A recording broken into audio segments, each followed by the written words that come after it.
男人把大甜椒放进水里，下一秒，如此火辣的性格，像不像你身边那位平常小鸟依人的对象？擦炮小哥今天不知从哪里搞来一堆长相甜美的擦炮，意大利面、核桃、花生、棒棒糖、鸡蛋、巧克力、辣椒、椰子一应俱全，看着就很有食欲，但实际上个个都是科技与狠活，特别是最后的椰子擦炮，非常不建议直接品尝。首先出场的是2款意大利面小擦炮，把它们点燃，顺势推入冰窟窿里。第一个只有一缕烟，第二个溅起一滩水。热身结束，考虑到接下来操作的风险，小哥准备带上专业的护具，然后捏起一颗核桃擦炮，是给小红吃呢，还是给小绿补补脑呢？算了，还是盘冰窟窿吧。没想到的是，一个小核桃竟也达到了116分贝。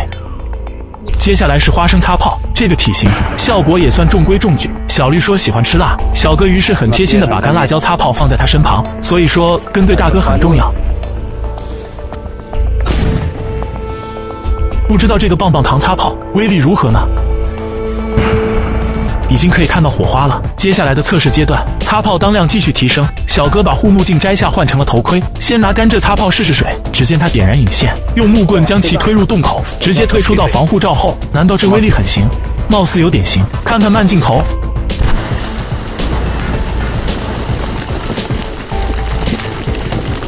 再来到现场，只见接近10厘米厚的冰块散落一地，事情开始变得有意思了。鸡蛋擦炮登场，小哥准备拿它单独伺候这块碎冰冰。只听一声巨响，冰块被顶飞，并在空中翻滚了几十圈。接下来轮到巧克力蛋擦炮，旁边的钢制头盔表示自己有点慌，点燃擦炮再盖上钢盔，赶紧撤。下一秒随着擦炮起爆，头盔直冲天际，几乎消失成一个黑点。81秒还没有掉下。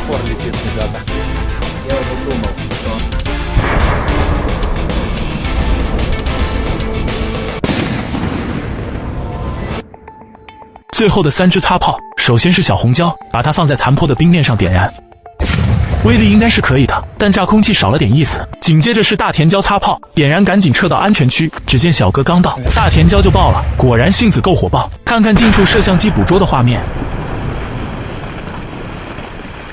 效果还是相当可以的。小红也架不住这暴脾气，直接倒地不起。最后还剩下这颗椰子擦炮了。看这细腻的做工，小哥估计没少花心思，就是不知道这个热带水果在冰窟窿里会不会水土不服呢？小哥尝试直接让它浮在水面，但椰子擦炮表示会沉，于是换成了备选方案，点燃引线后让其滚入池底。小红和小绿此时慌得2批。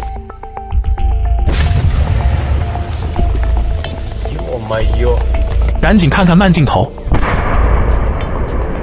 椰子擦炮可以说不负所望，甚至连池底的淤泥都被轰出了水面，场面非常像。冷冷的冰雨在脸上胡乱的拍，落落的眼泪跟寒雨混成一块，眼前的色彩忽然被掩盖，你的影子无情在身边徘徊。只是可怜了这2小只，身首异处的小绿表示自己还可以稍微抢救一下。